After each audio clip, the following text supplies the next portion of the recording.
좋아요, 구독!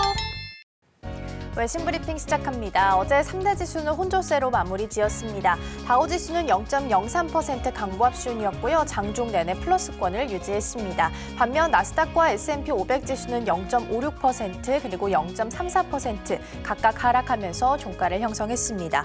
조정의 분위기가 좀 계속해서 이어지는 모습입니다. 그리고 10년물 국채금리가 다시 한번 장중 4%를 좀 터치하면서 연초 들어서 3거래일 연속 반등이 나오게 됐고요. 시장에도 다시 한번 괴롭히는 모습을 보였습니다. 경제 지표가 발표됐기 때문에 하나씩 확인을 좀 해볼 텐데요. 먼저 12월 ADP 민간 고용 보고서부터 함께 보겠습니다. 12월 수치는 16만 4천 건으로 집계가 됐습니다. 11월에 10만 1,000명보다도 좀 높았고요. 예상치보다도 6만 건 이상 더 늘어난 수치로 나오게 됐습니다. 고용 시장이 여전히 견조하구나라는 것을 확인할 수 있었던 부분이었고요. 이어서 두 번째도 함께 보도록 하겠습니다. 두 번째는 주간 실업수당 청구 건수입니다. 이번 주 같은 경우에는 20만 2천 명으로 3주 만에 감소세를 좀 보이는 모습이었고요. 일단은 예상치를 하회하는 모습을 보였습니다. 그동안 이어졌던 고용 둔화의 색이 조금은 옅어지는 모습을 보이게 됐고요. 일단 뒤이어서 나올 고용 보고서까지 함께 체크해본 후에 시장도 방향성을 정할 것으로 보입니다. 이어서 유가 상황 함께 체크해 보도록 하겠습니다. WTI 같은 경우에는 72달러 선으로 마무리 지었습니다. 어제는 지정학적 리스크로 인해서 아주 크게 좀 급등을 하는 모습을 보였습니다. 3% 정도의 급등을 했는데요. 그 상승분을 조금은 반납을 하면서 72달러 선에서 마무리 지었습니다. 미국의 주간 휘발유 그리고 증류 재고 증대로 인해서 가격의 하방 압력을 받는 모습이었고요. 약보합순에서 마무리하면서 종가를 형성했습니다. 이어서 외신 기사들 함께 체크해 보도록 하겠습니다. 첫 번째 기사부터 함께 보실 거고요. 이번에는 로이터 통신에서 나온 기사입니다. US bankruptcy surged 18% in 2023 and seen rising again in 2024라는 기사입니다. 이 보고서 관련된 내용이고요. 2023년 지난해 미국에서 파산 신청이 18% 급증했다라는 기사입니다. 파산 데이터 제공업체 에픽에 따르면 지난해 미국 법인 및 개인 파산 신청 건수는 약 44만 5천 건으로 전년에 약 37만 8천 건보다 약 18% 정도 증가한 것으로 나타났습니다. 은행 등 금융사들의 대출 승인 기준이 강화가 됐고 코로나19 기간 동안 시행됐던 각종 지원 대책 등이 좀 축소가 되게 되면서 파산 신청이 급증한 것으로 보입니다. 또 파산법 11조, 즉 챕터 11에 따른 파산 보호 신청은 지난해 약 6,500건으로 집계가 됐는데요. 챕터 11 같은 경우에는 자력으로 회생이 좀 어려운 기업이 법원에 파산 보호 신청을 한 후에 승인이 될 시에는 기업 회생 절차를 밟을 수 있도록 규정을 하고 있는데요. 2023년 수치는 2022년에 약 3,800건보다 72% 정도 급증한 수치였습니다. 개인 파산 신청으로 보자면 약 41만 9천 건이었고요. 전년도 신고 건수였던 약 36만 6천 건에서 18% 정도 증가했습니다. 문제는 2024년입니다. 2024년 역시 seen rising again, 다시 한번 좀 오를 것이다라고 예상을 하고 있는 부분이기 때문인데요.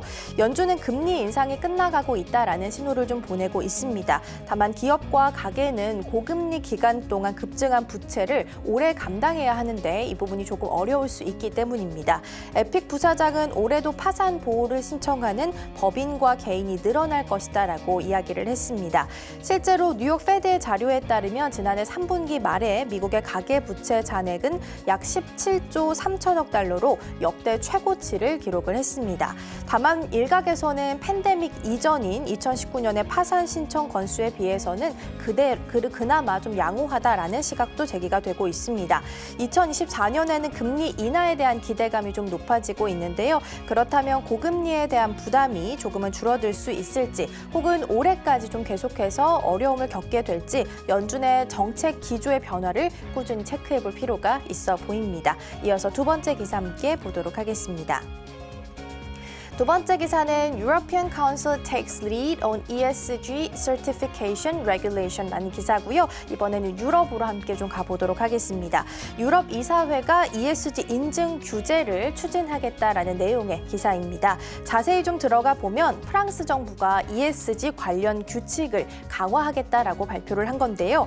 프랑스 정부는 2025년 초부터 사회적 책임 등과 같은 라벨이 포함되어 있는 ESG 펀드는 새로운 탄화수소 탐사, 개발 또는 정제 프로젝트 시작하는 기업에 투자할 수 없다라는 내용이 담겨 있습니다. 특히 앞으로 사회적 책임이 포함되어 있는 펀드는 전체 포트폴리오의 15% 이상을 친환경 에너지 전환 계획을 수립한 기업에만 투자할 수 있도록 했습니다. 그렇다면 프랑스에서 발표한 내용인데 왜 유럽 전역에 적용이 될 것이다라고 보는지 함께 살펴보겠습니다. 많은 글로벌 자산 운용사들이 중복 비용 절감 등을 위해서 현재 유럽 전역에서 동일한 ESG 펀드를 판매하고 있기 때문인데요. 프랑스 정부가 내건 규정으로 현재 유럽의 ESG 펀드도 포트폴리오 재편이 불가피한 상황입니다. 그렇다면 자연스럽게 현재 유럽의 ESG 펀드가 보유하고 있는 수십억 유로의 화석 연료 주식이 매물로 쏟아질 것이다라는 전망 또한 해볼 수가 있을 것 같고요. 정부 차원에서 화석 연료주에 대한 매각 압박을 시작한 만큼 올 한 해 동안에는 관련주들의 움직임을 좀 유의 깊게 보실 필요가 있어 보입니다. 계속해서 섹터별 움직임 함께 살펴보도록 하겠습니다.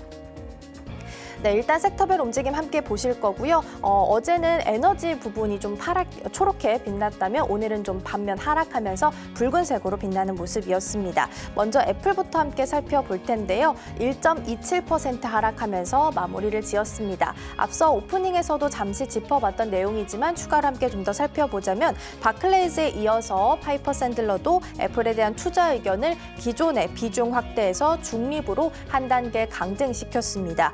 앞서 바클레이즈보다는 다소 양호한 수준이다라는 평가는 나오고 있는데요. 하지만 월가에서 연초부터 애플에 대한 부정적인 보고서가 연이어 나오는 것은 지난해 고공행진했던 기술주들에게는 다소 부담이 될 수 있을 것으로 보이고 있습니다. 그리고 한 가지 더 체크해 볼 부분은 일라이릴리와 노보노디스크입니다. 일단 일라이릴리는 0.52% 하락을 하면서 종가를 형성했는데요. 장중에 동반 사상 최고가를 함께 경신해내는 모습이었습니다. 일라이릴리 같은 경우에는 비만 치료제 구매 웹사이트를 개발을 했다고 하는데요. 소비자들이 이 비만 치료제를 조금 더 쉽게 구매할 수 있도록 하면서 주가도 함께 좀 반응하는 모습을 보이기도 했습니다. 이어서 메타 함께 살펴보겠습니다. 메타는 강보합 수준에서 어제 종가를 형성했습니다. 메타의 CEO인 마크 저커버그가 작년 연말 2달 동안 회사의 주식인 약 128만 주, 약 5,600억 원어치를 매각한 사실이 드러났습니다. 하루 평균 약 136억 원어치 정도를 매각을 했고요. 지난해 12월 28일에는 가장 많은 약 225억 원어치를 내다 팔았습니다. 메타의 주가는 2022년 말에 7년 만에 최저치를 좀 기록한 후에 계속해서 상승을 했고요. 지난해 194% 급등을 했습니다.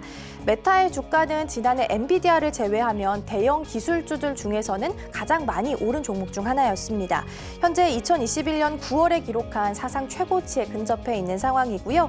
새해 들어서는 매그니피센트 종목들이 다소 좀 약세를 보이고는 있습니다. 하지만 메타는 올해 한번 다시 기대를 해봐도 좋을지 유의 깊게 보시면 좋겠습니다.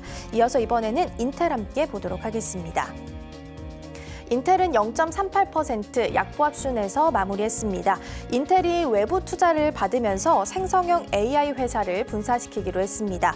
아티큘레이트 AI라는 사명의 신설 법인은 글로벌 투자 회사 디지털 브릿지 등의 투자자로 함께 참여할 예정입니다. 아티큘레이트 AI는 기업 고객들에게 최적화한 생성형 AI 소프트웨어 플랫폼을 개발하게 되는데요. 인텔이 보스턴 컨설팅 그룹과 진행했던 기업용 AI 기술을 모태로 하고 있습니다.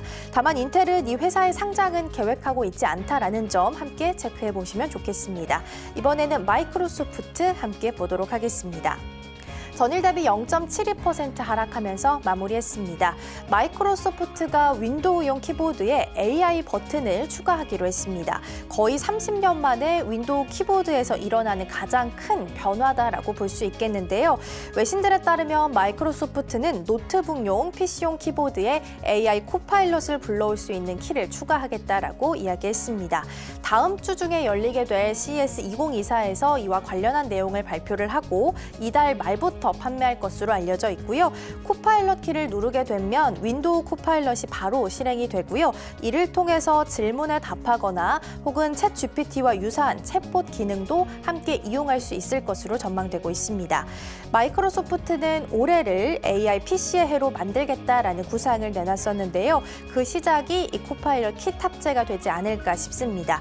올해 그 목표들도 이뤄낼 수 있을지 앞으로의 변화들도 계속해서 함께 보도록 하겠습니다. 마지막으로는 퀄컴 함께 보도록 하겠습니다. 퀄컴은 전일 대비 1% 넘게 하락을 하면서 종가를 형성을 했는데요. 새로운 소식은 하나 있었습니다. 퀄컴이 XR 생태계를 구축할 새로운 칩을 공개했습니다. 이른바 스텝드래곤 XR2 플러스 2세대인데요. 무엇보다 중요한 점은 향후 삼성과 구글이 이 플랫폼을 이용해서 XR 기기를 선보일 예정이다라는 점입니다. 그리고 실제로 기기가 나오게 된다면 애플의 비전 프로에 있어서 강력한 대항마가 될 수 있을 것으로 보이고요. 실제로 삼성은 지난해 2월 갤럭시 언팩 2023 행사에서 퀄컴, 구글과 함께 손을 잡고 XR 생태계를 구축하겠다라고 발표한 바가 있기 때문에 올해 이 부분이 현실화될 가능성이 있어 보입니다. 올해 갤럭시 언팩 행사 같은 경우에는 한국 시간으로 18일 오전 3시에 열릴 예정이니까요. 이와 관련된 소식들이 나오게 된다면 함께 체크해 보도록 하겠습니다. 지금까지 외신 브리핑이었습니다. 좋아요, 구독!